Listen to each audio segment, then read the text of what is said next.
दोस्तों, solution with Rajesh sir channel पर आपका बहुत बहुत स्वागत है। दोस्तों, आज के इस वीडियो में तुलसीदास जी के द्वारा रचित श्री रामचरितमानस से लंका दहन जो कवितावली से उद्धृत है, आज आपके समक्ष कवितावली से उद्धृत लंका दहन का जो है मैं बड़ा ही मनोरम वर्णन, सुंदर वर्णन, सरलतम व्याख्या आपके समक्ष प्रस्तुत करूंगा। जो भी साथी वीडियो को देख रहे हैं उनसे निवेदन है कि अगर चैनल पर नए हैं तो चैनल को सब्सक्राइब जरूर करें, लाइक करें। वीडियो कैसा लगा इसके लिए हमें कमेंट जरूर करें और वीडियो का नोटिफिकेशन सबसे पहले आपको प्राप्त हो इसके लिए बेल आइकन को जरूर प्रेस करें। चलिए शुरुआत करते हैं तुलसीदास जी के द्वारा रचित लंका दहन जो कवितावली से उद्धृत है। एक बार पढ़ते हैं, उसके बाद में भावार्थ बताएंगे। बड़ा ही सुंदर भाव दिया यहाँ पर बाबा गोस्वामी तुलसीदास जी ने, और पढ़ने में और सुनने में बड़ा ही आनंद आता है कि बाल धी विशाल विकराल ज्वाल जाल मानो, बाल धी विशाल विकराल ज्वाल जाल मानो, और लंक लील बेको काल रसना पसारी है, लंक लील बेको काल रसना पसारी है। कैंधो व्योम बीथिका भरे हैं भूरि धूम केतु, कैंधो व्योम बीथिका भरे हैं भूरि धूम केतु, और वीर रस वीर तलवार सी उघारी है। तुलसी सुरेश चाप कैंधो दामिनी कलाप, तुलसी सुरेश चाप कैंधो दामिनी कलाप, और कैंधो चली मेरुते कृषान सरी भारी है, कैंधो चली मेरुते कृषान सरी भारी है। वाह, क्या सुंदर भाव दिया। घनाक्षरी छंद में है कि देखे जातु धानिया कुलानी कहें, देखे जातु धानिया कुलानी कहें, और कानन उजार्यो अब प्रनगर प्रजारी है, कानन उजार्यो अब नगर प्रजारी है। अब इसका हम एक बार संदर्भ समझ लेते हैं। संदर्भ क्या लिखेंगे कि प्रस्तुत पद्य अवतरण हमारी पाठ्य पुस्तक हिंदी काव्य खंड के कवितावली जो लंका दहन शीर्षक है से लिया गया है, और इसके कवि बाबा गोस्वामी तुलसीदास जी हैं। और अब हम इसके व्याख्या भावार्थ इसका समझते हैं। महाकवि गोस्वामी तुलसीदास जी कहते हैं कि हनुमान जी की विशाल पूंछ में लगी आग,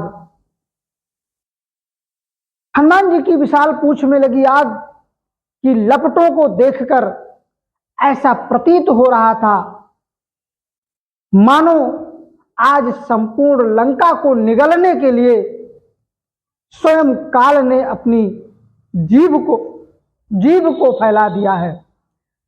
बालधी, एक बार हम समझ लेते हैं कि शब्दों का अर्थ क्या है। बालधी, बालधी माने पूंछ होता है, विशाल माने बड़ी, विकराल भयंकर, ज्वाल, ज्वाल माने लपटें, आग की लपटें, जाल माने समूह मानो, लंक लीलबे को काल रसना पसारी, रसना माने जीभ। ऐसा प्रतीत होता है कि आज संपूर्ण लंका को निगलने के लिए स्वयं काल ने अपनी जीभ को फैला दिया है। और आगे लिखा है कि कैंधो, कैंधो अगर शब्द आ जाता है तो समझ लो वहां संदेह अलंकार होता है। कैंधो माने अथवा, व्योम माने आकाश, बीथिका माने गली बाजार, भरे हैं यानी व्योम बीथिका आकाश मार्ग भरे हुए हैं, भूरि धूम के। ऐसा प्रतीत होता है कि धुएं से भरे आकाश को देखकर ऐसा प्रतीत हो रहा है कि संपूर्ण आकाश मानो पुच्छल तारे से भरा हुआ है। संपूर्ण आकाश मानो जो है पुच्छल तारों से भरा हुआ है और सभी लंका वासियों को नाश करने के लिए महावीर योद्धाओं ने अपनी तलवार निकाल ली है। वीर रस वीर तलवार से उघारी है। संपूर्ण लंका को नाश करने के लिए महावीर योद्धाओं ने अपनी तलवार निकाल ली है। और तुलसी सुरेश चाप कैंधो दामिनी कलाप, तुलसीदास जी वर्णन करते हैं कि लंका में लगी आग की भयानक लपटों से उठने वाले धुएं से भरे अंधकार में आकाश में, जो लंका में लगी आग की भयानक लपटों से उठने वाले भयंकर अंधकार में आकाश में चमकने वाली बिजली को देखकर ऐसा प्रतीत होता है कि जैसे आकाश में इंद्रधनुष चमक रहा हो। सुरेश चाप, सुरेश माने इंद्र, चाप माने धनुष, कैंधो या तो कैंधो अथवा दामिनी कलाप, दामिनी माने बिजली, कलाप माने गर्जना, चमकना। ऐसा प्रतीत होता है कि जैसे आकाश में इंद्रधनुष चमक रहा हो। और पिघलती हुई लंका को देखकर ऐसा प्रतीत हो रहा है क्या कि कैंधो चली मेरते कृषाण सर भारी है। ऐसा प्रतीत हो रहा है, पिघलती हुई लंका को देख करके ऐसा प्रतीत हो रहा है कि सुमेर पर्वत से अग्नि की नदी बह रही हो। मेर माने सुमेर, सरी माने सरिता यानी नदी। ऐसा प्रतीत, जो सोने की लंका अग्नि की लपटों से पिघल रही थी और पिघल करके इस प्रकार से बह रही थी कि ऐसा प्रतीत हो रहा था कि सुमेर पर्वत से जो है अग्नि की नदी बह रही है। और तुलसीदास जी वर्णन करते हैं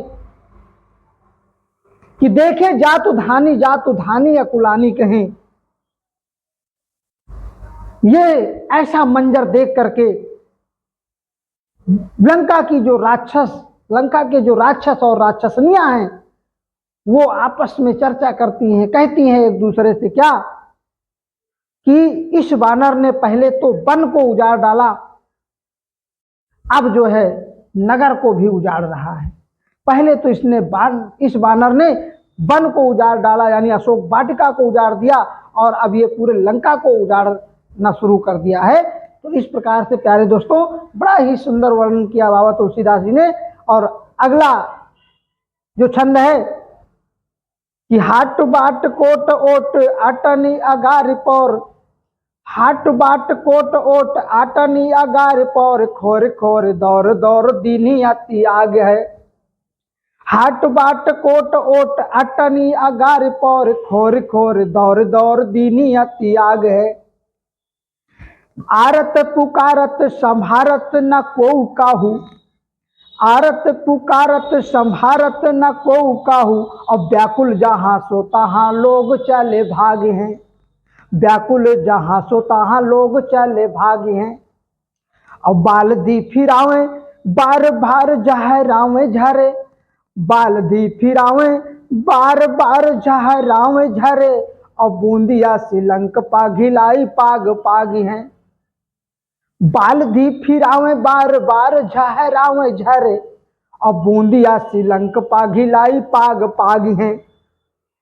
और तुलसी बिलोक या कुलानी जातु धानी कहें, तुलसी बिलोक जा कुलानी जातु धानी कहें, और चित्रहूँ के कापी सोनी साचर न लागी है। तुलसी बिलोक या कुलानी जातु धानी कहें, तुलसी बिलोक जब तुलसी बिलोक या कुलानी जातु धानी कहें, और चित्रहूँ के कापी सो बिलो, चित्रहूँ के कापी सोनी साचर न लागी हैं। चित्रहूँ के कापी सोनी साचर न लागी हैं। बड़ा ही सुंदर भाव दिया।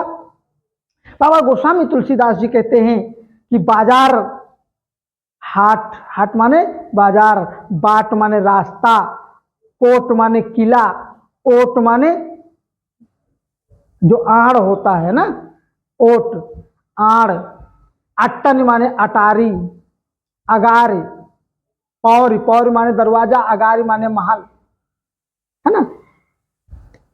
तुलसीदास तुलसीदास जी वर्णन करते हैं कि बाजार, मार्ग, किला, गली, अटारी तथा गली गली में दौड़ दौड़ करके हनुमान जी ने अपनी पूंछ से आग लगा दी। अपनी पूंछ से आग लगा रहे हैं हनुमान जी। सभी लोग एक दूसरे को पुकार रहे हैं, आरत पुकारत संभारत न को काहू। व्याकुल होकर के सभी लोग एक दूसरे को पुकार रहे हैं, लेकिन कोई भी किसी को संभाल नहीं पा रहा है, कोई किसी को संभाल नहीं पा रहा है। व्याकुल होकर के सब इधर से उधर भाग रहे हैं, व्याकुल होकर के सब इधर से उधर भाग रहे हैं। व्याकुल जहां सो तहां लोग चले भाग हैं, जो जहां है वहीं से भाग चला। भाई जैसे आग लग जाए कहीं पर तो उसमें कोई देखने वाली बात तो है नहीं, जो जहां रहेगा वहीं से अपना जी जान छोड़ के भागेगा। तो जब वो हनुमान जी दौड़ दौड़ करके अटारियों पर दौड़ दौड़ करके महलों पर दौड़ दौड़ करके आग लगाना शुरू किया, तो जो राक्षस और राक्षसनियां थी, जैसे ही उन्होंने आग की लपटों को देखा, भागना शुरू कर दिया। जो जहां थे वहां से उधर उधर भागना शुरू कर दिया। और हनुमान जी जब अपनी पूंछ को बार बार हिलाकर झाड़ते हैं, बालधी फिरावें बार बार झहरावें झरे। बालधी माने पूंछ, फिरावें माने हिलाते हैं, बार बार झाड़ावें झाड़ते हैं। और झाड़ने पर क्या होता है, बूंदिया सी लंक पघिलाई पाग पाग है।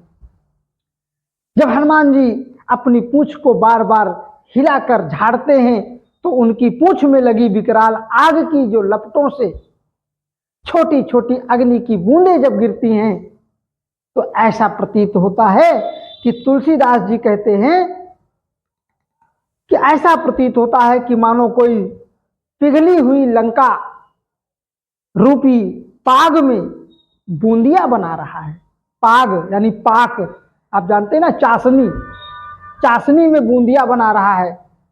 पिघली हुई लंका रूपी आग पाग में कोई बूंदियां बना रहा है। और अत्यंत व्याकुल होकर के राक्षस और राक्षसियां कह रही हैं, क्या कह रही हैं, तुलसी बिलोक आकुलानी जातु धानी कहें और चित्रहूं के का पिसो निशाचर न लागे हैं। व्याकुल होकर के राक्षस और राक्षसियां कह रही हैं लंका की कि अब कोई गलती से भी, भूल करके भी कोई भी निशाचर बंदर के यानी बानर के चित्र के भी करीब नहीं जाएगा।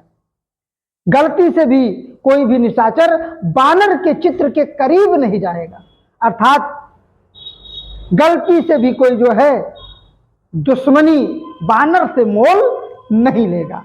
तो प्यारे साथियों, इस प्रकार से लंका दहन जो कवितावली से बाबा गोस्वामी तुलसीदास जी ने वर्णन किया, आपके समक्ष हमने प्रस्तुत किया। और आशा ही नहीं बल्कि पूर्ण विश्वास है कि वीडियो आपको बेहद पसंद आएगा। और मिलते हैं एक नए प्रसंग के साथ अगले वीडियो में, तब तक के लिए नमस्कार।